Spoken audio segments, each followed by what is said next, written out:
que isso é importante para você, você pode ficar um período consagrando ao Senhor, mas enfim, se você pode, faça isso, você vai ver que são 40 dias dentro desse nosso projeto aí, dessa campanha da nossa convenção, para que sejamos fortalecidos no Senhor e fortalecidos na força do seu poder. Então, se organize aí, se organize e você vai ver que vai valer a pena. 40 dias de jejum e oração por um objetivo dentro do que você vai colocar realmente diante de Deus. E juntamente com isso também, falo para você, você pode separar, e aí sim, um tempo de qualidade com Deus, separando um tempo de qualidade com Deus, e falar, nesse horário eu vou estar orando, e naquele horário você ora. Inicia com 15 minutos, depois passa para meia hora, mas faça isso, e permita que Deus fale ao seu coração neste tempo. Então, vai ser um tempo muito precioso, tempo de bênção, tanto tempo de vitória, que você possa alcançar isso do Senhor também para a tua vida. E aproveita que você vai entrando aí, você vai compartilhando também esse link com seus queridos, porque eu também já estou fazendo isso daqui, compartilhando aqui com os meus amigos, neste tempo aqui precioso, para que daqui a pouco nós já vamos convidar o pastor Fábio para vir participar conosco aqui. Olha só, maravilha. Vai compartilhar isso aqui no grupo da nossa convenção. Temos aqui isto. Isso, maravilhoso, maravilha. Então, hoje nós estamos no 4º dia dessa nossa campanha aí, desse total de 40 dias.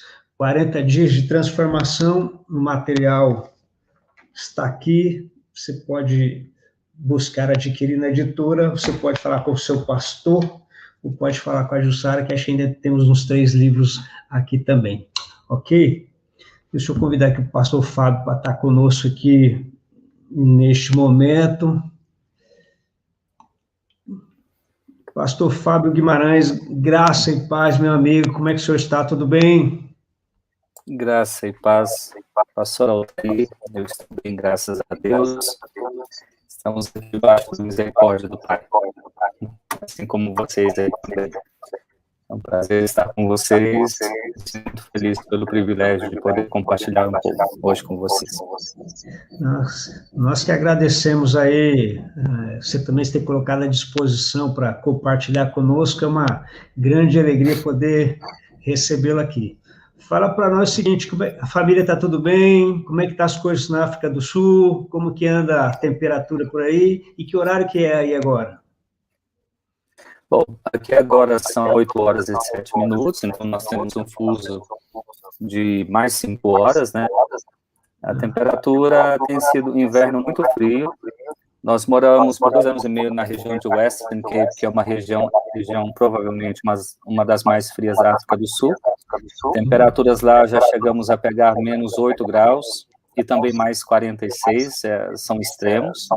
Mas a região onde moramos hoje, que é no nordeste da África do Sul, tem uma temperatura um pouco mais moderada, mas nos últimos 10 anos esse tem sido o pior frio que nós temos vivenciado aqui. Temperaturas têm chegado perto de 0, 5 graus, 6 graus, 7 graus à noite e pelas manhãs também. Tem sido um inverno muito severo, especialmente para as comunidades onde trabalhamos, né, que são comunidades muito carentes, muito pobres, e nossa família está bem, graças a Deus, estamos todos bem, estamos com saúde, e as meninas crescendo rápido, Ana já tem 17 anos, Emanuele com 15 anos, não é isso? Já são quase 12 anos de África, quase 12 anos completos, né? O que quer dizer que elas passaram a maior parte da vidinha delas aqui na África, elas são, em algum momento, mais africanas do que brasileiras. Mas estamos todos bem, graças a Deus, e o Senhor tem cuidado de nós, assim como Ele prometeu, né? Benção. E como é que está a situação do Covid na África do Sul, Fábio? Situação do Covid, nós estamos no meio da terceira onda, as expectativas não são muito boas, e por causa disso, o presidente, a semana passada, levantou o nível do lockdown novamente para o nível 3, com muito mais restrições do que nós estávamos tendo. Então, os casos têm aumentado bastante, especialmente porque a porcentagem de vacinação, pastor, é muito baixa. Pessoas vacinadas completamente, apenas 1% da população de quase 60 milhões de habitantes, e pessoas vacinadas parcialmente não passam de 2,5%. Então, a África como um todo, eu acredito que a África do Sul tem sido um dos países um pouco à frente, mas a África como um todo, novamente, foi deixada para trás. E de vacinação ainda é ínfimo, 1% é muito pouco. Então, essa é uma das razões pelas quais nós estamos aí a enfrentar a terceira onda de uma forma, como muitos especialistas têm previsto, né, mais desafiadora do que as outras, porque nós temos uma variante que é mais resistente, que é mais forte, que é mais letal, e, ao mesmo tempo, muito poucas pessoas foram vacinadas. Então, temos orado bastante por esse cenário que é bastante desafiador, posso dizer assim. Ok. E, Fábio, questão do você está dando uma assistência para um pessoal refugiado ali, tudo. Como que é a assistência médica para essa turma aí, Fábio? O pastor cortou um pouquinho, mas eu acredito que eu tenho compreendido a pergunta. Sim, nós temos um dos trabalhos que nós realizamos na África do Sul, é um trabalho entre comunidades de imigrantes ilegais, especialmente moçambicanos, zimbabuanos também, e suazes, vindo desses 3 países, mas na nossa região, especialmente moçambicanos, e eles vivem em condição extremamente precária, porque são ilegais, muitos deles são refugiados, fugindo da guerra no norte, contra grupos extremistas, ou dos conflitos que nós temos entre os 2 partidos políticos, que é uma guerra civil velada já de décadas, no centro-norte de Moçambique, ou especialmente da extrema miséria. Os últimos dados que nós temos de Moçambique em termos de pobreza, acredito que 89% da população vive abaixo da linha da pobreza, é um número muito alto, e destes, mais do que 1/3 da população vive em extrema miséria. Então, as pessoas estão fugindo dos conflitos, fugindo da pobreza e suas consequências, em busca de uma vida melhor também. Mas o que estes moçambicanos, ou esses imigrantes ilegais ou refugiados encontram na África do Sul, é muito sofrimento. Eles vivem em lugares quase que inabitáveis, em qualquer canto, sem o mínimo de infraestrutura, sem água, sem eletricidade, em barracos feitos de madeira, em condições extremas. Eles têm desafios com a xenofobia, que é algo muito, infelizmente, constante na África do Sul, que são os ataques xenofóbicos, e outros desafios. Eles são explorados pelos fazendeiros, eles são trabalhadores duros, né, são bons trabalhadores, é assim que eles são vistos aqui. Infelizmente, muitos exploram eles de várias maneiras possíveis, das piores maneiras possíveis. Então, a condição dessas comunidades que nós temos trabalhos de plantação de igrejas nativas em meio a essas comunidades de imigrantes ilegais e refugiados, de fato, é bastante difícil, é muito desafiador. Não é fácil, não, e carece realmente muito das nossas orações. Mas, Fabião, eu vou deixar você à vontade aí para você compartilhar conosco um pouco da experiência do campo, se quiser compartilhar na devocional, apresenta para nós os desafios. Boa parte aqui é da nossa igreja aqui de São Caetano, tirando alguns missionários e pastores que participam conosco, mas eu quero que você fique bem à vontade aí, apresentar os desafios, se apresente, eu quero que eles também te conheçam neste tempo, conheçam a sua trajetória, sua, da Gilca, das meninas. Quero que você fique bem à vontade aí com eles, tá bom? Amém, pastor, muito obrigado. Posso compartilhar um pouco, então, da nossa chamada, da nossa história até chegar no campo missionário, do trabalho missionário também, e Sim. será um imenso prazer. Eu quero saudar a todos os irmãos que nos acompanham nesse momento e dizer que, novamente, eu estou muito feliz de poder hoje compartilhar com vocês. E o pastor Altair me deu, então, 3 horas, né, como de costume na África, nós temos cultos muito longos, brincadeira, irmãos, não vou delongar muito. Eu me lembro que a primeira vez que nós fomos a um culto de celebração no país de Eswatini, antiga Suazilândia, nós iniciamos o culto, era às 9 horas, então lá pelas 2 da tarde, as meninas já eram pequenas ainda, dormido e acordado, e dormido e acordado, e perguntavam, pai, já terminou? Eu falei, não, filha, pode dormir de novo. E o culto simplesmente terminou 3 horas da tarde, né? Foi uma experiência única, diferente, era um culto especial, claro, mas nós temos aqui esse hábito de longos cultos, né? O que talvez nós não estamos acostumados, ou talvez eu já tenha me desacostumado já. Mas, queridos irmãos, falando um pouco da nossa chamada, eu acredito que a nossa chamada foi algo assim muito simples, a minha pelo menos, assim, numa forma progressiva, né? Não foi uma experiência dramática que simplesmente mudou totalmente a minha perspectiva. Eu tive aquela experiência profunda com Deus. Deus me visitou, disse, Fábio, missões, África, então tudo mudou. Na verdade, foi algo muito simples e foi um despertar que Deus foi trazendo na minha vida ao longo do tempo, mas como um processo, uma descoberta espiritual que foi sendo construída através de diferentes estágios, desde a minha conversão. Eu me converti, tinha 16 anos e era jovem, e desde muito cedo Deus já trabalhou algo muito especial na minha vida também, e começou com a curiosidade. Para mim, essa foi a palavra-chave, foi o gatilho. Nós tivemos uma conferência missionária na nossa igreja local, e eu era novo convertido, tinha apenas 16 anos, era recém-nascido na fé, e eu fui exposto pela primeira e única vez, até aquele momento, à realidade de missões transculturais.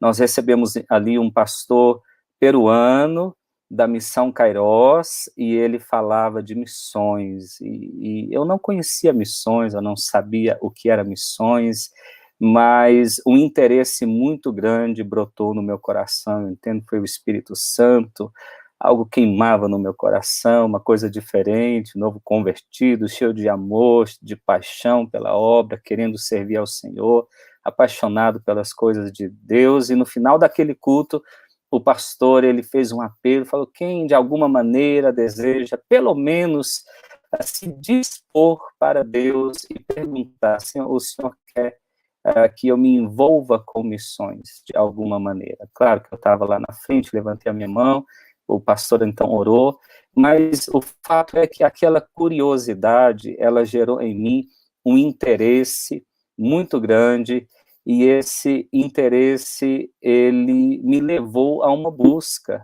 por mais compreensão.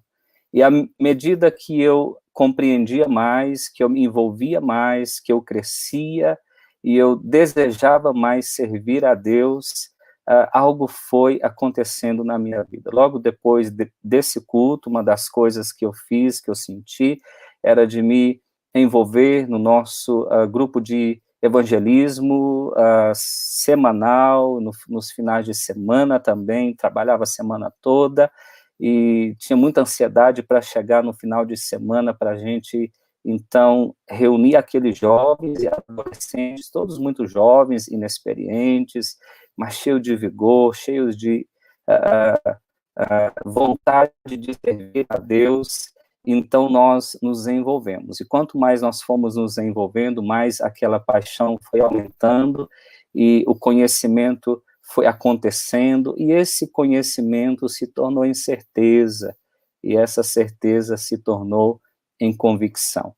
Então, junto com aquele impulso interior, do meu coração de servir a Deus da maneira aonde o Senhor me permitisse, mesmo sem muita experiência, sem muito conhecimento, mas com muita paixão, eu fui fazendo isso, e aos poucos eu percebia que outras pessoas, outros irmãos foram confirmando isso, dizendo: Fábio, a gente percebe seu amor pela obra, pelo evangelismo, por aquilo que Deus deseja fazer além das quatro paredes da igreja local.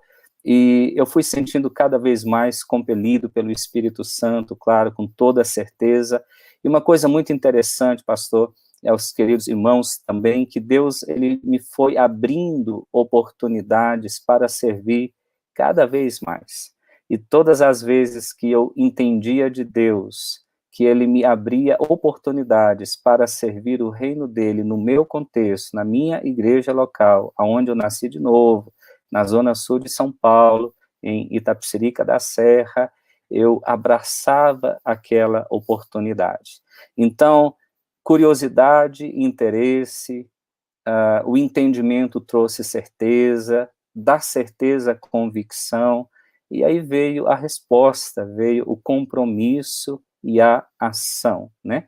Aí, nessa época, eu já estava servindo no ministério, já tinha passado por diferentes ministérios também. Nesse período, eu já estava iniciando o seminário, né, já fazia outros cursos de preparação também, já tinha a ideia do campo transcultural, já tinha alguma coisa com a África, Deus já tinha falado comigo, era o lugar aonde nós desejávamos servir. Aí eu digo nós porque em meio ao trabalho de evangelismo na zona sul de São Paulo, eu encontrei a minha esposa Gilca, fazendo evangelismo também.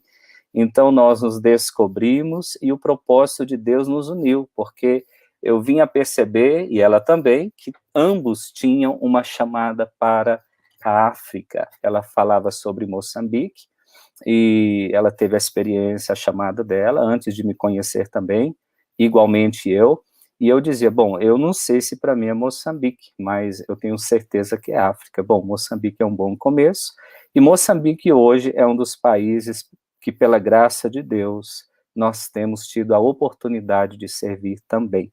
Então, quando Deus, ele chama, ele cumpre. Mas algo muito interessante que eu quero compartilhar, e eu gosto de destacar isso, é que eu nunca esperei por uma chamada específica de Deus. Eu nunca, primeiramente, busquei uma chamada de Deus. Eu tinha outros planos com Deus, até que a agenda de Deus veio sobre a minha, né, a nossa, da minha esposa também, e nós percebemos que a nossa boa agenda não passava de uma suposição, que a agenda de Deus, de fato, é aquela que vale, a palavra de Deus é a palavra final. Mas o fato é que missões, para mim, nunca foi um lugar, nunca foi um evento, uma viagem, um acontecimento. Desde o início, eu entendi, porque não tinha propósito, né, no início de vir para a África, mas apenas de servir a Deus aonde Ele me permitisse, aonde Ele me plantasse, apenas de frutificar e fazer aquilo que o Senhor me permitisse fazer. E nós entendemos missões como um mandamento de Deus, é o ide, é o indo, né? Indo é muito mais próximo, é indo, né? A padaria, o banco, para o trabalho, a escola, faça discípulos. E o fato é que o ide acabou se tornando um estilo de vida para mim. E era a minha maior paixão era o final de semana, sair do trabalho no sábado e correr para a igreja local para a gente, então, reunir o grupo de jovens, ir para as favelas da Zona Sul fazer a obra da evangelização. Então, eu posso dizer que foi um processo, foi uma trajetória, a minha chamada missionária, aconteceu em paralelo com esse processo de eu me descobrir no reino de Deus, e qual era o meu papel, qual era a chamada de Deus para mim, e de não esperar algo específico acontecer, mas fazer valer a pena, né, tudo aquilo que o Senhor já estava fazendo na minha vida. E eu posso dizer que ela começou da chamada geral, que é a chamada de todo crente, dentro do ambiente onde Deus o salvou, havia me salvado, tem a ver com reconciliar, com servir, com amar pessoas, com ser sal e luz, com fazer discípulos, com ser testemunha dentro do ambiente em que o Senhor nos plantou e dar frutos. Essa era a minha missão naquele momento. Eu orava a Deus ainda adolescente, jovem, dizia: Senhor, eu quero dar frutos, eu quero frutificar, eu quero ser um ramo enxertado na videira que é o Senhor. E no começo, como eu disse, não tinha muita experiência, mas tinha um grande desejo, eu era consumido por um desejo de servir a Deus e de me envolver da melhor forma possível. E eu acredito que a igreja local, naquele momento, foi a plataforma que Deus foi usando na minha vida para me dar a oportunidade de crescer, de me descobrir, de descobrir o reino de Deus e de descobrir qual era o meu papel no reino de Deus, como que ele desejava ou que ele havia planejado que eu servisse a ele. E nesse processo, a chamada vocacional foi acontecendo. À medida que eu ia tendo experiências em servir em diferentes ministérios e departamentos, o meu coração foi se inclinando para aquilo que era, de fato, a minha chamada vocacional. E eu fui entendendo que nós operamos melhor quando nós fazemos, ou quando nós operamos sob os dons e talentos que o Senhor nos concedeu com um propósito. E só então a chamada específica foi confirmada. Nesse estágio já, como disse, já tinha convicção sobre a África, já estávamos intencionalmente nos preparando para virmos para a África e já sabia qual era a nossa contribuição única no reino de Deus como servos dele. Então, a nossa temporada de preparação foram de aproximadamente 12 anos, fizemos vários cursos, e nesses 12 anos, nos primeiros 6 anos, eu já estava envolvido em tempo parcial na nossa igreja local, trabalhando, fazendo cursos, preparando, e ao mesmo tempo já fazendo ministério também. Como disse, eu não estava me preparando para a África só, eu já estava envolvido com missões urbanas, locais. E a África foi resultado disso, foi a consequência disso, mas não foi apenas o único foco. E nos últimos 6 anos, nós já estávamos pastoreando, especificamente, envolvidos com plantação de igreja já no interior de São Paulo, na cidade de Sumaré, de Paulinha. Essa é a nossa paixão, é evangelizar, é plantar igrejas. Falando um pouco da missão aqui na África, nós temos 4 áreas de foco que a gente, nesses últimos quase 12 anos completos, viemos para cá em outubro de 2009, nós temos realizado, e a primeira delas é a nossa maior paixão, é plantar igrejas nativas entre líderes indígenas e tribos locais, e temos feito isso com imenso prazer, com muita alegria no nosso coração. Amamos ir às comunidades, a Moçambique, Eswatini, cruzar as fronteiras, ou atuar diretamente nesse processo de plantação de novas igrejas nativas, ou de auxiliar nesse processo também. Então, essa é uma das áreas de foco aqui do nosso ministério. A segunda área de foco é o desenvolvimento das igrejas nativas. Nós treinamos líderes nesses últimos quase 12 anos, provavelmente centenas de líderes de diferentes áreas, em diferentes áreas, sejam pastores, líderes, professores de escola dominical, professores de rede pública, e outros líderes foram treinados com o propósito único de fortalecer, de equipar a Igreja do Senhor Jesus. Então, a terceira área de foco é o modo de vida sustentável, como chamamos aqui, é o desenvolvimento de projetos. Então, nós estamos, pela graça de Deus, engajados em diferentes tipos de projetos sociais, porque o foco é desenvolver enquanto se discipula e é discipular enquanto se desenvolve. Esse é o nosso lema, né? A gente precisa trazer o evangelho que toca no chão e traz respostas reais a necessidades reais de pessoas que desejam nos ouvir, mas que também desejam ver o quanto o Senhor Jesus as ama na prática. E como que ele faz isso? Através de cada um de nós. Então, há projetos em várias áreas, são muitos projetos em diferentes países, não vou me delongar nisso, não vou me estender, mas a quarta área de foco é colaboração em missões. A gente crê que tudo que acontece no reino de Deus é construído sobre relacionamentos, né? Então, nós temos uma rede, nós temos diferentes parcerias em cada país que nós trabalhamos aqui no sul da África. Nós não pretendemos ir reinventando a roda, nós pretendemos nos unir com outras missões e missionários e projetos que já estão fazendo mais ou menos a mesma coisa. Existe um ditado aqui na África que diz que se você quer ir mais rápido, vá sozinho, mas se você quer ir mais longe, então você precisa dar as mãos. Então, nós damos as mãos para muitos outros colegas, para outras missões, e a partir de parcerias, do que a gente chama de networking, a gente, então, tem tido a oportunidade de ir mais longe, de alcançar lugares que apenas nós, por nós mesmos, eu não acredito que seria possível. Então, essas 4 áreas são as áreas de foco do nosso trabalho aqui, pela graça de Deus.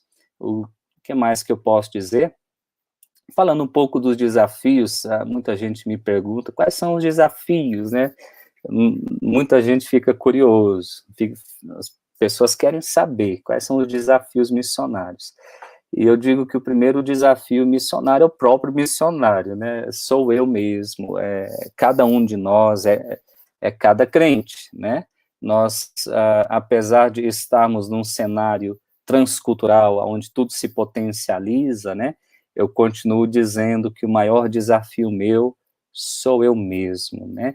E nós temos que lutar contra a nossa carne, contra o mundo, contra o diabo, contra os desejos pecaminosos. Nós temos que andar na linha, andar na presença de Deus, nos consagrando, nos arrependendo, e temos que ter uma boa base. Eu entendo que cada missionário, bom, todo mundo que se propõe a servir ao Senhor, mas eu posso dizer, especialmente aqueles que vão cruzar fronteiras e lidar com outras culturas e línguas, costumes, onde tudo fica mais intenso, nós temos que ter uma boa preparação bíblica, teológica, psicológica, emocional, espiritual. Estes são pilares importantes, porque se algum deles não estiver bem fundamentado, eles podem ruir, todos eles, na verdade. Então, a gente entende que é muito importante buscar esse cuidado pessoal, primeiramente, e andar na presença de Deus. Porque, apesar de haver uma coisa, não é um estigma, mas uma visão um pouco, como que eu posso dizer, me fugiu a palavra, um pouco romântica sobre a figura do missionário, né? Que ele certamente é uma pessoa especial, que Deus deu uma chamada especial para ele, que ele está em outra terra. Eu quero dizer aos irmãos que não tem nada de especial em fazer missões. O que nos torna especiais é Jesus em nós, é Jesus no nosso coração, é nós sermos a morada de Deus. E claro que fazer missões é algo especial, é uma vida cheia de aventuras, mas eu digo para muitos jovens, não pode ser uma aventura na vida, a gente tem que estar bem preparado, mas assim, o que nós fazemos aqui é o que nós fazíamos aí, mas um contexto diferente, não tem nada de muito romântico nisso, muito pelo contrário. Quando a gente percebe que você está numa terra, numa cultura estranha, às vezes não tão receptiva, não a sua pessoa, mas ao evangelho, longe da sua casa, dos seus amigos, da sua igreja, da sua família que você ama tanto, numa terra longínqua, E todo esse romantismo, depois de alguns poucos meses, ele acaba se tornando outra coisa, num choque transcultural, e aí você tem que ir lidando com isso para estabilizar você e a sua família também. Mas talvez um segundo desafio seria a própria tarefa missionária transcultural, né? O próprio trabalho em si é desafiador, porque nós estamos avançando o reino de Deus contra o reino das trevas. Eu acredito que a última coisa que o diabo quer é que um líder espiritual, que um servo, uma serva de Deus, seja ele qual for, e seja qual for a posição em que ele opera, que ele atua, a única coisa que o diabo não quer é que ele seja bem-sucedido na missão que Deus deu para ele, é que o evangelho avance, que o reino de Deus avance, que vidas sejam transformadas, que o reino de Deus possa ser implementado. Isso não acontece de forma natural, isso é uma batalha muito grande, é uma batalha espiritual. Eu costumo dizer que para quem não acredita em batalha espiritual, eu estou convidando para fazer uma viagem missionária comigo para Moçambique, né, onde o mundo espiritual, a feitiçaria, são coisas muito palpáveis, mas diante do reino de Deus, da glória de Deus, o diabo nada mais é que o diabo de Deus, porque o nosso Deus é um Deus glorioso, o que não quer dizer que nós não enfrentemos muitas batalhas, nós estamos na linha de frente, né? Aqueles que estão servindo ao Senhor estão na linha de frente, e de fato eles precisam entender esse processo que envolve avançar o reino de Deus, não de forma natural, de jeito nenhum, mas como o próprio Senhor disse, né, por força, nesse sentido. Adaptação cultural talvez é outro desafio muito grande, uma nova cultura, e uma língua diferente, e orientações culturais diferentes, lidamos com culturas quentes e frias, com orientações opostas, e muitas vezes você tenta fazer o certo, mas você se dá conta de que você está fazendo algo errado, você tenta agradar ofendendo, e essas coisas todas, isso gasta tempo, e bastante graça, e a gente tem que aprender a interpretar pessoas e a não ser mal interpretado por elas também, observar bastante e não sermos preconceituosos. Quando a gente lida muito apenas com uma forma de ver, o diferente normalmente se torna o errado, mas quando você é exposto a vários contextos e o multiculturalismo, você passa a entender que o diferente pode ser só diferente, ele não necessariamente é errado, mas é um processo que eu acredito que todo missionário intercultural vai ter que enfrentar. Então, a gente fala um pouco de contextualização, né, se nós engessarmos a forma de pregar ou de fazer o reino de Deus avançar aqui na África, da mesma forma que nós fazemos aí no Brasil, as coisas não vão dar certo. Então, nós temos que compreender e contextualizar a mensagem, a mesma mensagem, os mesmos princípios, mas a forma como nós transliteramos ela precisa ser diferente. E, claro, família, né, talvez o maior desafio que nós temos é estar longe das pessoas que nós amamos, mas, ao mesmo tempo, uma oportunidade imensa de ver a nossa família, mesmo aí no Brasil, amando missões, orando por missões, investindo em missões, e as nossas filhas amando o reino de Deus e aprendendo a servir a Deus. A gente sempre diz que elas não são missionárias, nós somos missionários, os pais foram chamados, elas estão conosco porque elas são nossas filhas, elas vieram conosco, eram pequenas, mas isso não quer dizer que elas sejam missionárias, a menos que Deus as chame. E é o que elas dizem: pai, eu aprendi a amar missões, mas eu não acredito que eu tenha uma chamada missionária. Eu digo, sim, tudo bem, eu também não, até que Deus me chamou, né? Mas abençoamos elas, com toda certeza. E há outros desafios também, mas nós temos aprendido que para cada desafio há oportunidades, né? Em tempos de grandes crises, como este tempo que todos nós estamos vivendo nesse momento, também são tempos de grandes oportunidades, e nós temos visto isso claramente. Então, nossa experiência de jornada missionária, chegada à África, foi muito especial, foi um sonho muito sonhado, e quando nós pisamos na África como família, foi algo muito interessante para nós, foi uma experiência muito, muito viva, muito emocionante para nós, e a oportunidade, o privilégio de conhecer novas culturas, novos lugares, novos costumes, história, gastronomia, algumas comidas para lá de interessantes, é realmente fascinante. Nós amamos isso, amamos o que nós fazemos, quase 12 anos de África, e nós amamos a África hoje como nunca amamos antes.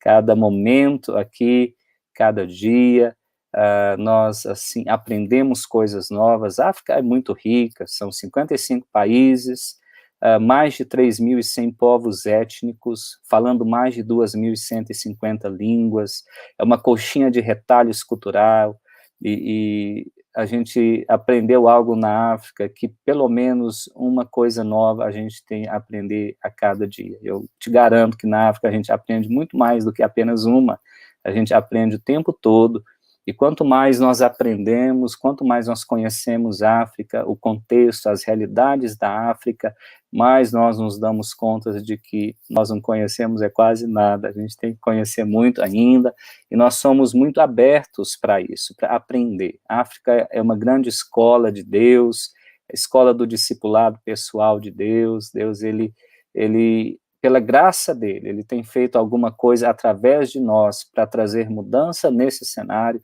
mas ao mesmo tempo ele tem usado esse cenário para produzir muitas mudanças em nossas vidas, como missionários, como pessoas, como cristãos também.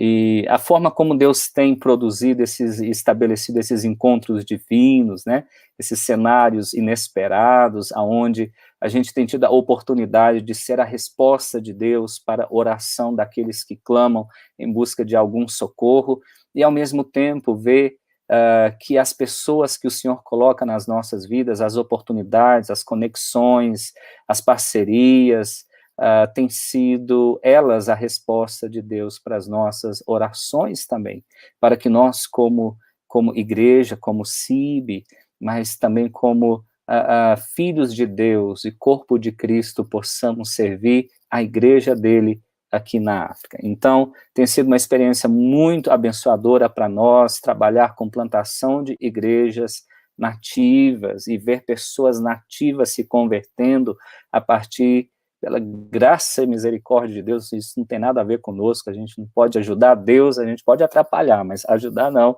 E quando a gente tenta não atrapalhar, a gente, então, permite que ele nos use da forma que ele quer, mas ver pessoas se convertendo, se entregando a Cristo, e tendo a oportunidade de não apenas dar frutos, mas como Paulo disse que nós temos que fazer o fruto permanecer e discipular essas pessoas para que elas se tornem líderes e continuem multiplicando igrejas e o reino de Deus em outros lugares, em outros países.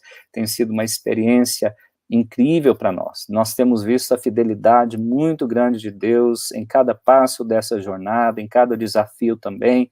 São desafios, são muitos, às vezes são imensos, a gente se sente pequeno, então nós vemos a graça de Deus mais uma vez se manifestando, o poder dele, o amor dele pela obra dele, ele que garante a obra dele. Nós sempre temos um dizer de que quando Deus manda, ele também paga a conta. Então, nós temos visto a provisão de Deus a cada dia, é o maná diário de Deus, e novamente, né, como nós temos visto a nossa família e as nossas filhas amando, aprendendo a amar a obra de Deus também, tem sido um privilégio muito grande para nós.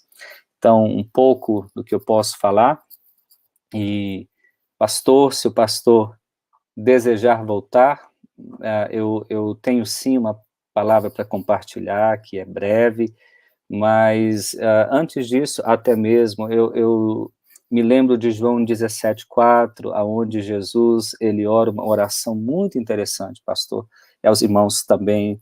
Ele diz: Pai, eu te glorifiquei na terra, completando a obra que tu me destes para fazer. Então, nós temos nessa oração de Jesus o princípio e o entendimento de que nós fomos chamados não só para começar. de que nós fomos chamados não apenas para fazer, mas de que nós fomos chamados para completar, para terminar a obra que ele confiou a cada um de nós.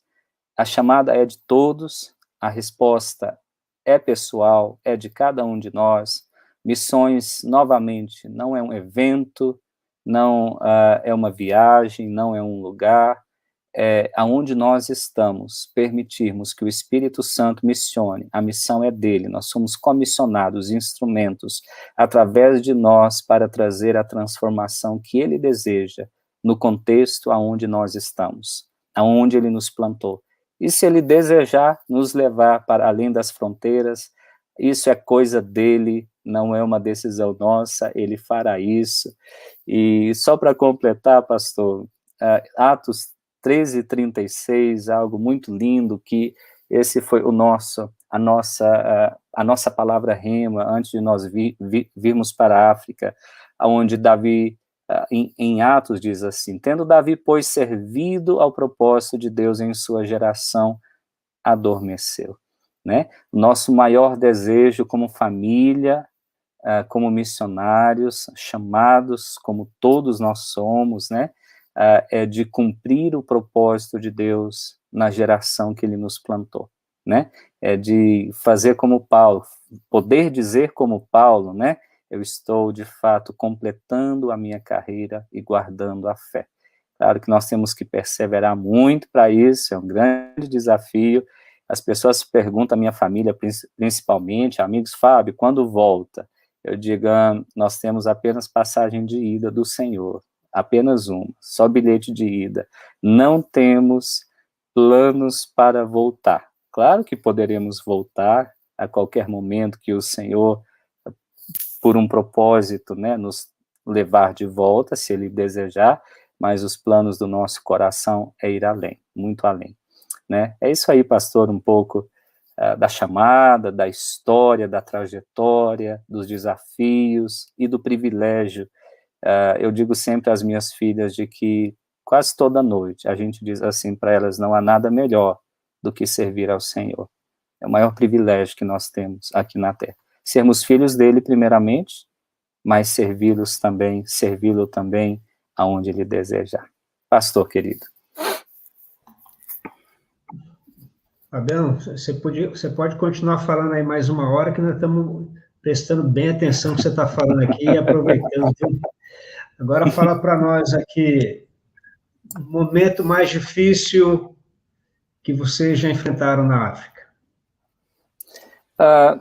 Eu poderia dividir isso, pastor, em diferentes eventos. Já houveram momentos difíceis de perigo físico, onde nós tivemos que cruzar zonas de guerrilha, no centro-norte de Moçambique, áreas que haviam sido recentemente devastadas pela guerrilha, e nós tivemos que cruzar por algumas horas dentro dessas áreas onde não víamos ninguém, apenas vilas queimadas e momentos de perigo. Houveram alguns momentos de tensão, de perigo físico, onde a gente tem que reavaliar as nossas convicções, né? E fazer aquela oração e ver se está tudo ok, né?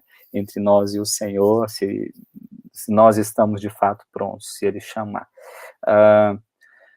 Outros desafios, para mim é muito triste ver a maneira como Satanás tem usado a cultura em muitas tribos e povos étnicos na África para escravizar pessoas de forma horrível.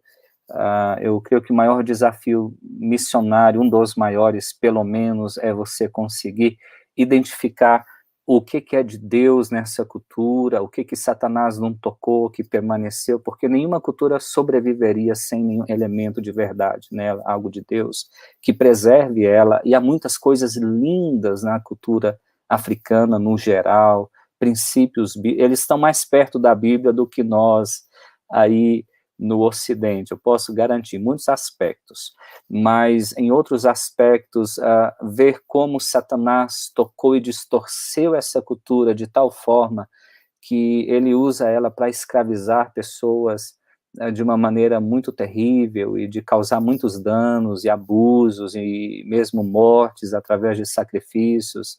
E é muito triste. Nós conhecemos uma pessoa, uma família no centro de Moçambique, vou dar um exemplo claro, tá? Que eles fazem parte de uma seita, uma igreja que chama Zion Church, a Igreja de Sião, mas é uma seita que adora os espíritos, os ancestrais, que usa a Bíblia também, e que pregam prosperidade, só que em troca dessa prosperidade, até mesmo sacrifícios humanos precisam ser feitos. Numa das vertentes mais radicais dessa seita que eles falam de Jericho, são Jericós.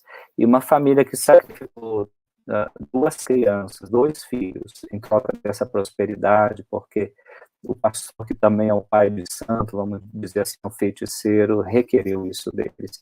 Então, estar diante daquela família e outras famílias escravizadas por Satanás e sofrendo sem a luz de Cristo, sem entendimento bíblico, é muito difícil para nós. As saudades, às vezes, bate forte, somos seres humanos, né? Como disse, missionário é uma pessoa como qualquer outra, né? Estamos em paz com a missão de Deus para nós, claro que amamos a nossa casa, e a nossa casa, a nossa primeira, pelo menos, é o céu, a segunda é o Brasil, e a terceira é a África. A gente tem sempre saudades, quando vai para o Brasil eu sinto saudade da África, quando eu volto eu sinto saudades do Brasil. Eu tenho 2, 3 casas, aqui na terra 2, mas sempre tenho saudade de uma. A gente sempre tem que lidar com isso, ver as nossas filhas crescendo longe das famílias, das vovós e dos familiares, é um pouco desafiador isso, a gente, claro que todo mundo diz isso, mas é uma realidade. Pastor, falta de amigos no campo é outro desafio imenso, nós estamos cercados de ótimas pessoas, de boas pessoas, irmãos em Cristo, amigos, mas achar aqueles amigos mais próximos, mais íntimos, é um desafio também. Então, nós temos alguns desafios, mas eu acredito que o privilégio de ver a obra de Deus sendo feita, independentemente de nós, mas através de nós, e alcançando vidas, faz com que esses desafios todos se... Claro, não estou falando das mortes, mas que os outros desafios se tornem pequenos diante da contemplação, do galardão, da bênção, da recompensa, do privilégio que nós temos de estar nessa África que a gente ama tanto, servindo esses irmãos e esse continente que é tão amado de Deus, que tem tanta carência e tanta sede da palavra de Deus. Os desafios estão presentes, mas a gente não foca muito neles, não. A gente foca nas oportunidades que eles trazem. É isso que eu posso dizer. O Fábio, questão depois do advento do Mandela, como é que está a questão do apartheid hoje? Acho que nós falamos alguma coisa para o pessoal aqui de São Caetano do Sul, mas eu acho que é bom a gente ouvir de você essa realidade também. Ok. Teoricamente, o apartheid caiu, né, mais de 25 anos atrás. Esse país foi salvo de uma guerra civil sangrenta que já estava iminente. Pela misericórdia de Deus, Mandela foi instrumentalizado para isso. Mas a realidade do dia a dia, eu acredito que a África do Sul já avançou muito mesmo nesse processo de restauração dessas marcas, dessa segregação que foi a pior do mundo, pelo menos na era moderna aqui, só que falta muito ainda nós estamos diante de uma nação ferida, quebrada, onde pessoas, elas preferem valorizar o que é diferente e serem indiferentes, e não aquilo que as uniria, mas aquilo que as separa. Então, nós temos cenários ainda muito difíceis. Eu me lembro quando eu mudei aqui para a nossa cidade, no Nordeste, saí do sul da África do Sul.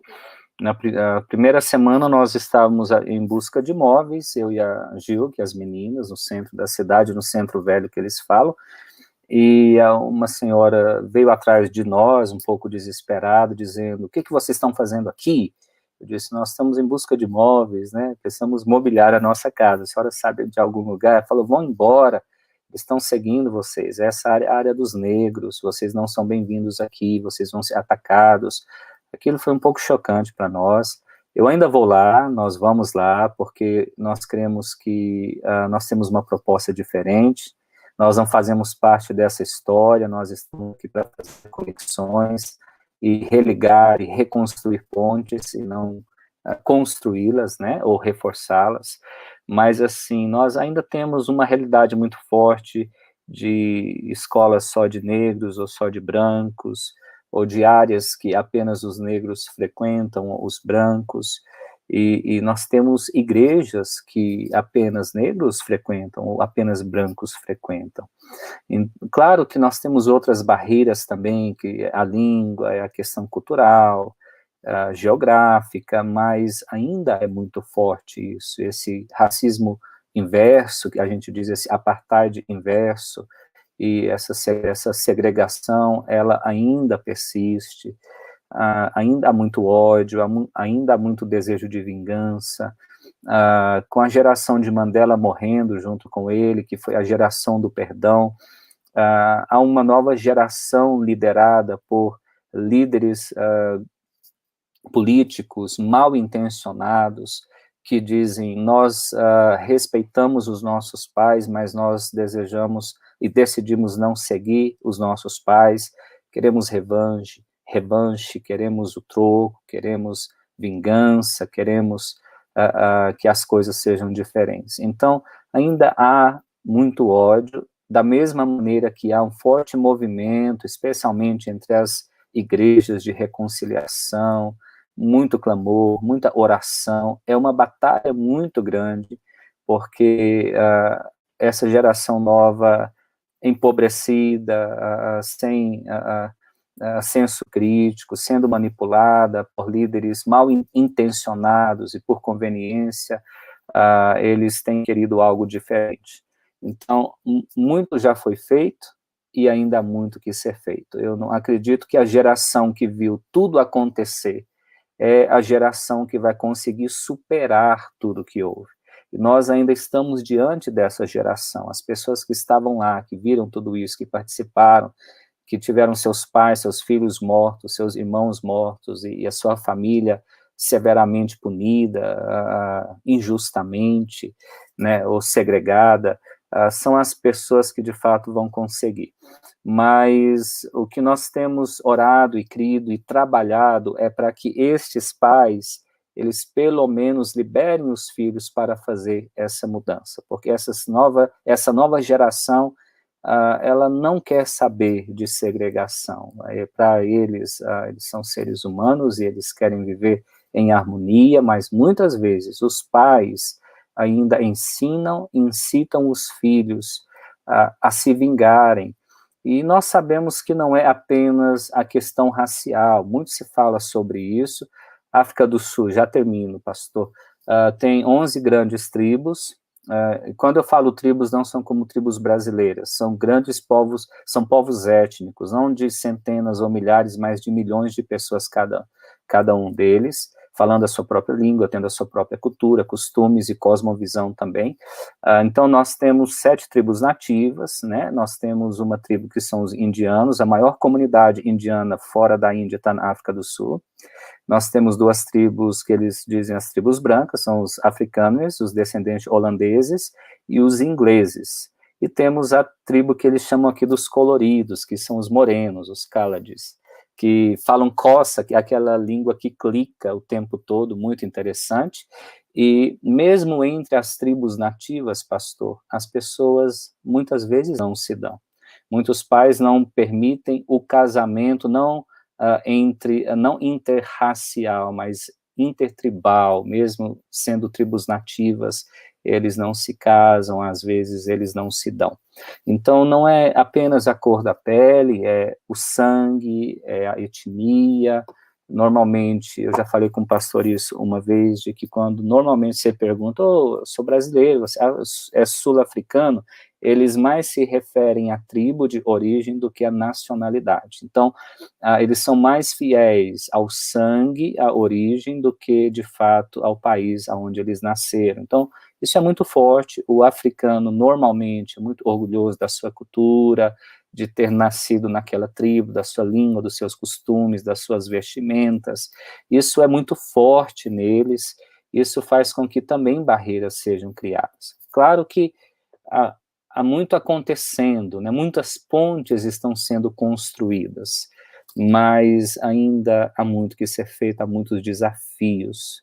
Onde as pessoas decidem valorizar as indiferenças, pastor, o desafio é muito grande. E muitas pessoas ainda neste país decidem valorizar as diferenças. Então eles se tornam indiferentes, né? Fora da sua tribo, eles não se arriscam muito, eles ficam por ali mesmo. Então quer dizer que a questão do apartheid não está relacionado só a brancos e negros, então? Eu, a princípio, pelo que eu lia, antes de vir para a África do Sul, era o que eu pensava, como a grande maioria das pessoas pensam. Mas logo depois que nos mudamos para cá, nós logo percebemos que a situação é muito mais complexa.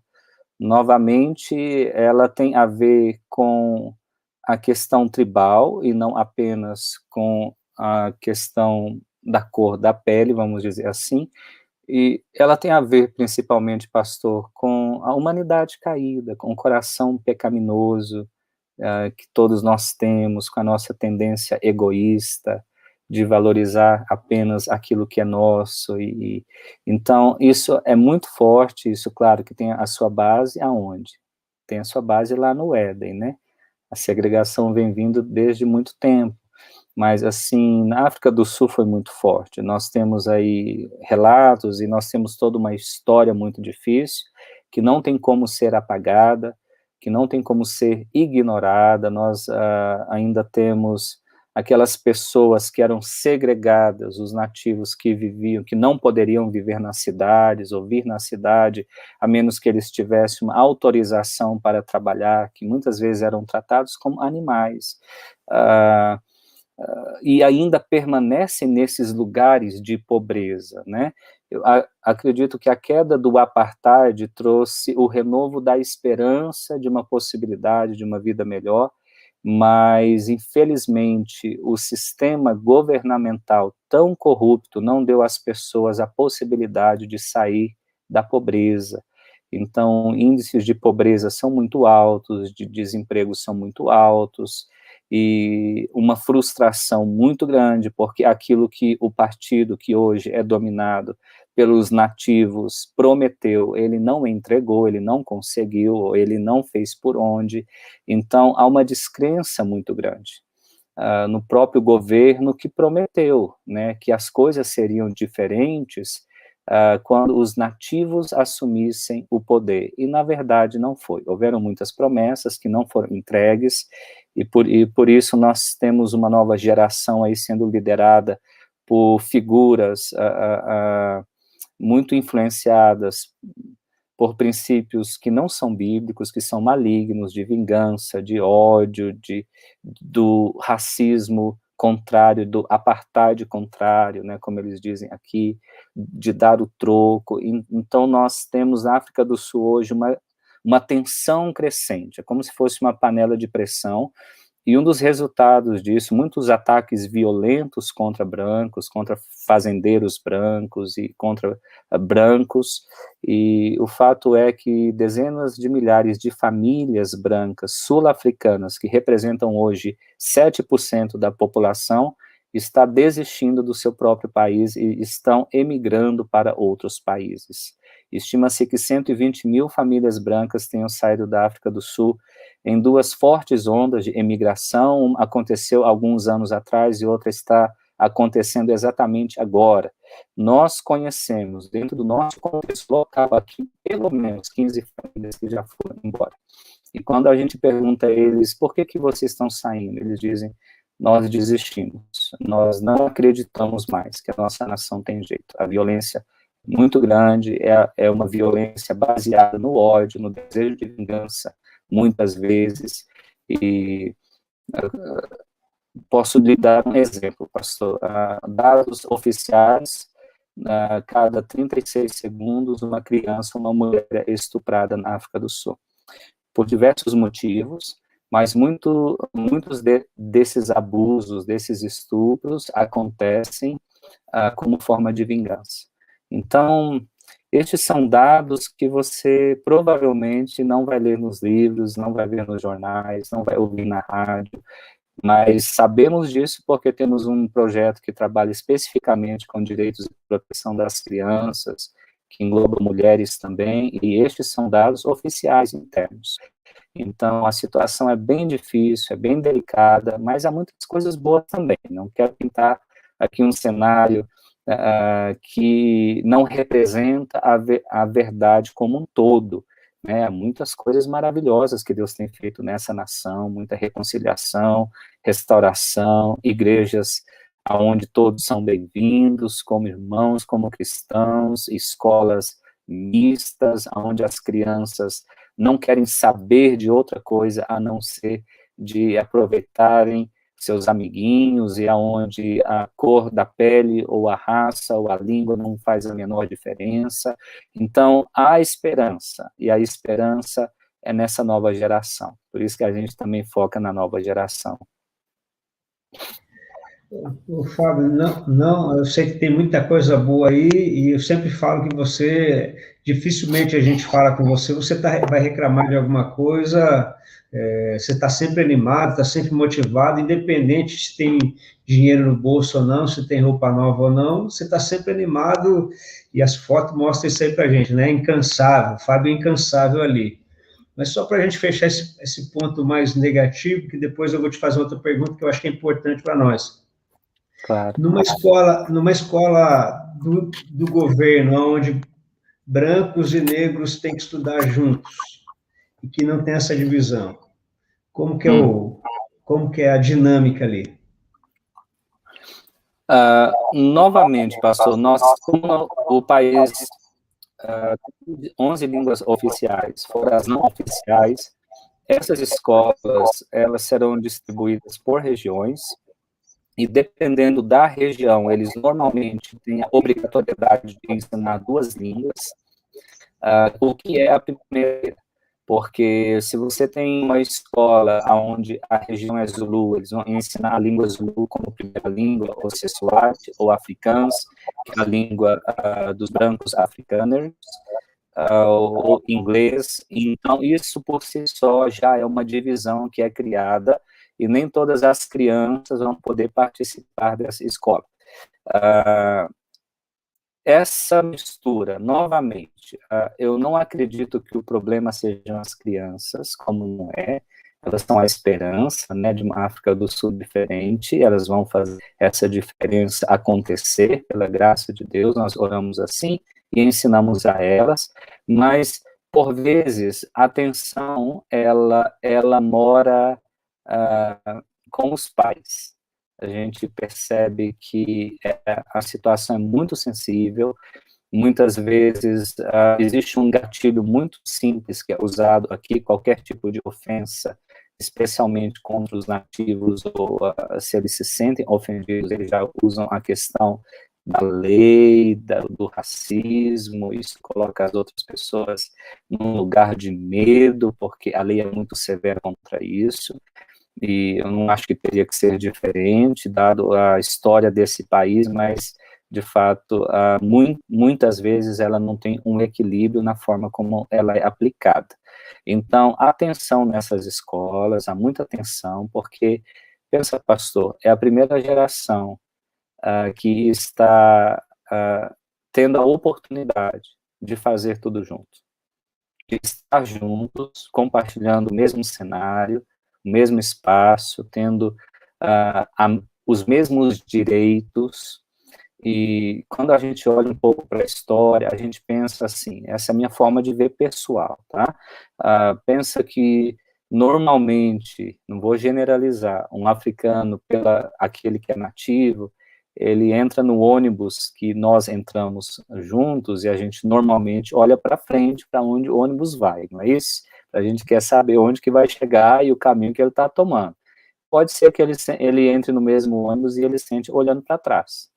ele senta olhando para a tradição, para a cultura, para os costumes, para a criação, para aquilo que ele se apega, para aquilo que, na verdade, se ele não tem o reino de Deus, e se ele não tem Jesus, de fato, se ele não é mais cristão do reino do que ele é cristão da cultura, ele vai se apegar à cultura como tudo que ele tem.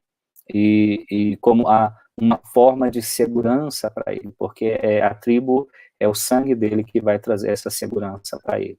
E ele ainda está, apesar dele estar caminhando para o futuro, ele continua se referindo ao passado. E o passado ainda é muito forte, não apenas as tradições culturais, tribais, étnicas, mas a história da África do Sul é muito forte, é muito recente, é muito difícil, e a grande maioria das pessoas, elas não superaram isso ainda. Então, nós temos essa cultura de medo, do que vai ser a África do Sul, muitas pessoas não deixando de acreditar no seu país, muitas pessoas nos procuram dizendo, o que você está fazendo aqui? Esse país é uma bomba relógio, uma panela de pressão, a qualquer coisa a qualquer momento isso vai estourar, vão embora daqui, vocês que têm oportunidades. E a gente percebe nisso, que quando um sul-africano, filho dessa terra, desiste da sua própria nação e perde as esperanças, isso é um sinal muito ruim.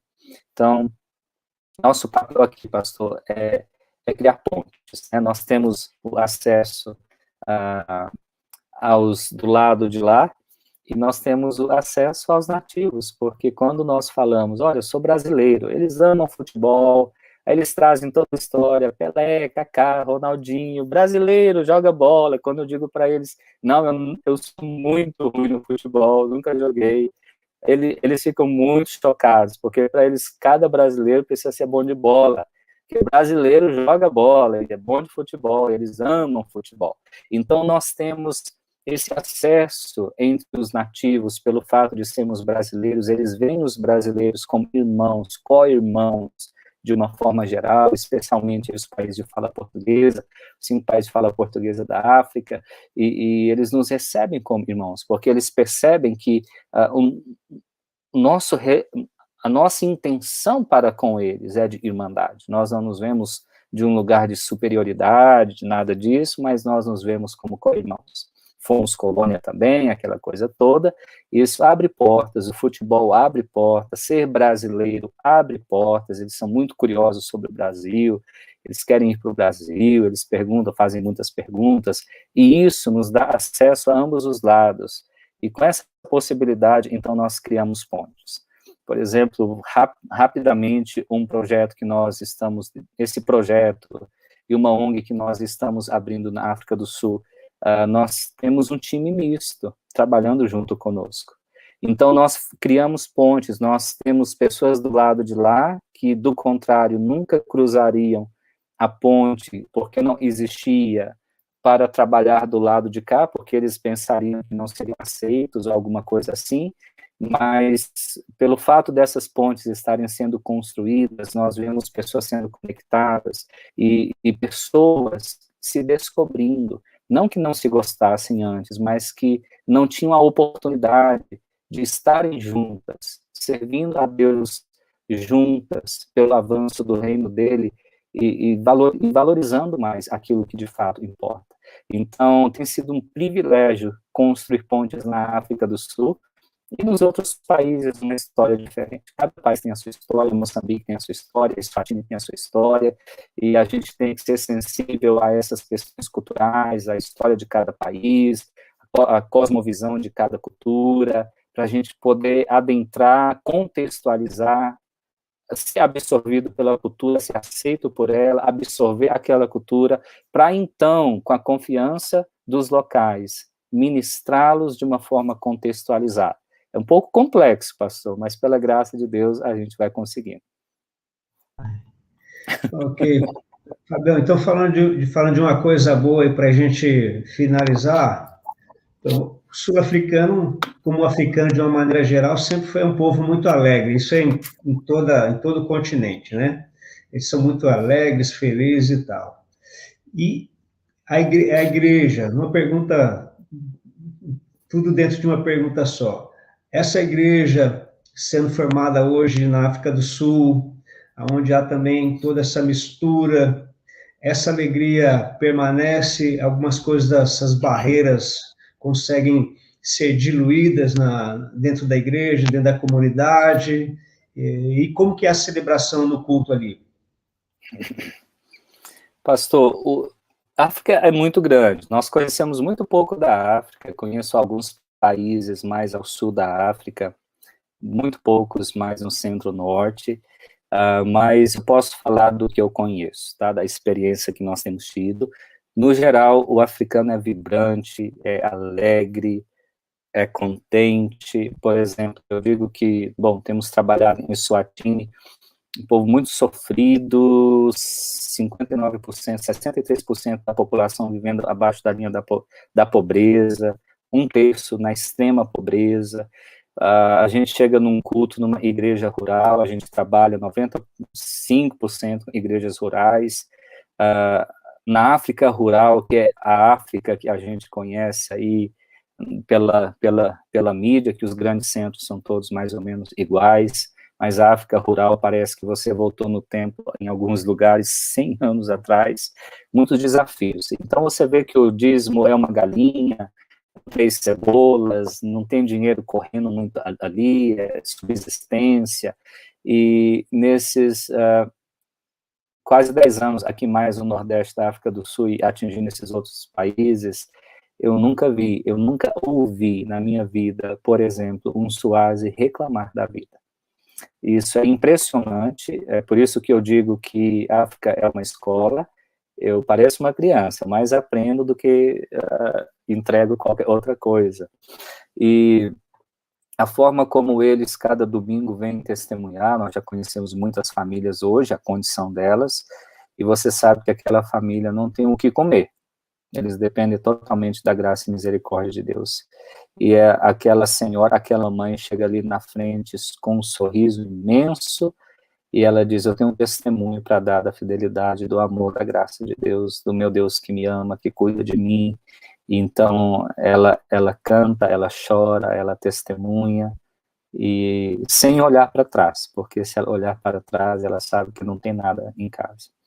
E isso é contagiante, o nível de fé, de confiança, de perseverança, de alegria, de resiliência desses irmãos é algo que nos deixa, assim, encorajados demais, e nos deixa humildes, pastor. Então, essa alegria é algo do africano, isso, é uma coisa linda que Deus deu para ele como fonte de fortaleza mesmo, porque esse povo é um povo muito forte, muito dinâmico, muito alegre, mesmo diante dos desafios que são tão grandes. Então, é contagiante, eu convido não apenas o pastor que já está convidado, né, a gente está esperando o melhor momento, mas quem está nos ouvindo também aqui fazer uma visita na África, ver os projetos, conhecer a igreja na África, vibrante, jovem, cheia de vigor. Agora, algo muito importante que nós temos focado bastante, pastor, é no discipulado e no treinamento de líderes, porque é um grande desafio. A África produz muitos crentes, é o lugar do mundo onde a igreja mais cresce rapidamente, e as igrejas nativas conseguem lidar com essa demanda. E sem Bíblia, a gente vê muitas coisas ruins acontecendo, muitos abusos, muitos desvios, muito sofrimento, muitos julgos. Então, nós temos procurado trazer um embasamento bíblico e dizer a eles, olha, isso aqui é muito de Deus, permaneçam, perseverem, não percam, mas olha, tem algumas coisas aqui que precisam ser revistas nesse processo de servir a Deus. Não pode ser da nossa maneira, não pode ser a partir da nossa tradição, tem que ser de uma maneira bíblica. Então, a gente procura balancear isso, aquilo que eu tinha dito, de detectar o que nessa cultura é de Deus, é verdade, é bíblico, que glorifica Deus, e o que nessa cultura foi tocado pelo diabo, que precisa ser restaurado. Então, trazer a verdade de Deus para que eles façam isso de uma forma bíblica, para que haja entendimento no processo do ser e do fazer igreja também.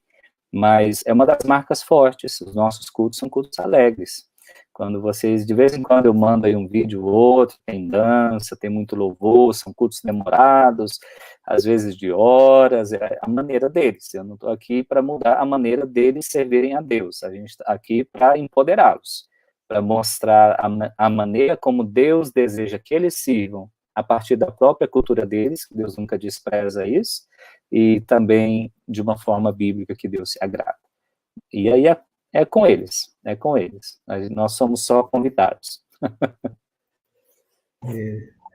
Pastor Fábio, agradecemos aí demais aí por você ter separado este tempo precioso para estar conosco, o pessoal também poder te conhecer, conhecer a sua história, e eu também vou dizer que é verdade, e eu sempre falo para eles aqui, existem pessoas que a gente quer estar sempre perto e em contato, porque essas pessoas sempre nos encorajam a continuar. Da mesma maneira que você é encorajado com esse povo, cada vez que a gente recebe o seu relatório, cada vez que a gente conversa contigo, a gente também é encorajado a continuar. Por isso, às vezes, a gente está desanimado, então a gente quer fazer um contato ali, porque a gente acaba sendo encorajado também por vocês. Então, Deus abençoe sua vida, sua família, a qual nós amamos muito e temos uma aliança aí de reciprocidade e gratidão também pelo relacionamento que nós temos hoje e amizade também. Amém, pastor. Eu que agradeço muito a oportunidade novamente, será um imenso prazer quando fomos ao Brasil de conhecer esses irmãos. Nós nunca fomos à igreja São Caetano, não ainda, temos um desejo de ir, de conhecer. Pastores Altair e Início já são amigos queridos, nós somos imensamente abençoados pelo compromisso, o zelo e o amor que vocês têm por missões, não apenas aí localmente, mas nos 4 cantos desse mundo também. Vocês têm sido uma bênção imensa em nossas vidas, no ministério aqui na África também. Nós somos eternamente gratos por isso. Dizer talvez uma última palavra, que cada semente, seja uma oração, seja uma oferta, seja uma mobilização, um encorajamento que a igreja envia para o campo missionário, são sementes que nunca vão se perder, são sementes que dão frutos eternos, são sementes que a Bíblia diz que quando nós a plantamos, nós acumulamos tesouros nos céus. Então, Deus abençoe muito vocês, somos imensamente gratos pelo amor de vocês por nós, pastor, levando a igreja que ainda não nos conhece pessoalmente a nos amar, a orar por nós também. Nós somos eternamente gratos por isso, amamos muito vocês, estamos juntos, estamos juntos. Ok. E passando todo esse momento mais complicado, faremos uma visita com certeza aí à África do Sul para conhecermos toda a estrutura também e ter um tempo de qualidade com vocês.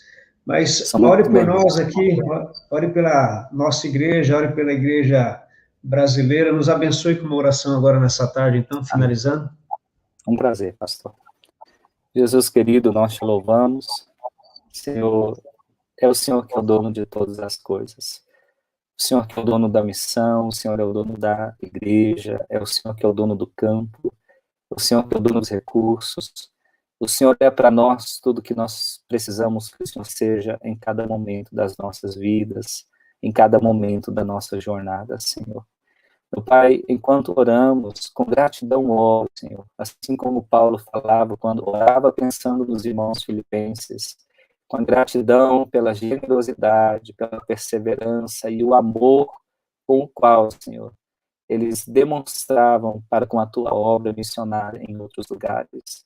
Eu quero louvar ao Senhor, meu Pai, por toda a alegria do nosso coração quando oramos e apresentamos, Senhor, a vida do pastor Altair, da pastora Anice, da família deles, da igreja em São Caetano, Senhor, louvando ao Senhor, meu Pai, pela forma tão generosa e carinhosa como esses amados irmãos têm feito a tua obra, Senhor, tem pelejado pelo avanço do teu reino, tem cuidado de famílias missionárias e projetos missionários, enquanto o Senhor, meu Pai, os tem guiado para avançar o teu reino aí na nossa querida nação.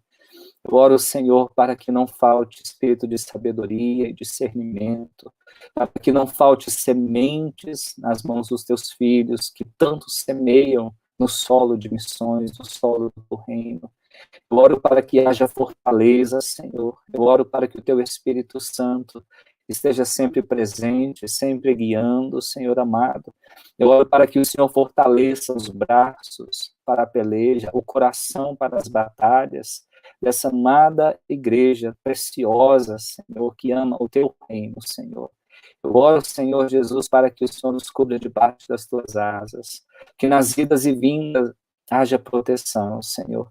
Que nos planos, assim como disse Paulo, que pareceu bem não apenas a nós, mas ao Espírito Santo, estes planos que nós fazemos para avançar o teu reino, Senhor, e que nesse processo o Senhor nos abençoe com recursos, com direção, com vigor, com o teu Espírito Santo, Senhor, com a tua unção fresca, com o teu renovo, com a fortaleza que vem do Senhor, meu Pai, com o teu cuidado, a tua graça, que a tua graça nunca nos falte, que a tua misericórdia nos acompanhe, Senhor, mas que acima de tudo o teu nome seja glorificado, porque essa é a nossa maior missão. Senhor, essa é a nossa visão, é glorificar o teu nome, adorar o teu nome, Senhor, e te servir, meu Pai. Então nós oramos e nós te louvamos, Pai, por esse momento e por tudo que o Senhor tem feito em nós e através de nós. No nome de Jesus oramos e te louvamos. Amém, Senhor. Amém. Meu amigo, Deus abençoe sua vida. Abraço para a Gilca aí. Abraço para a turminha. Para as pequenas crianças, né? Pequenas crianças. A Ana está maior do que eu, já cresceu. Já vamos. Deus abençoe, um forte abraço. E você pode ficar por aí depois que a gente encerrar também, que a gente vai dar um abraço em vocês, tá bom? Tá bom, pastor. Abençoe a todos os irmãos. Fiquem com Deus. Isso que que a gente tem falado é justamente é isso, é estar com pessoas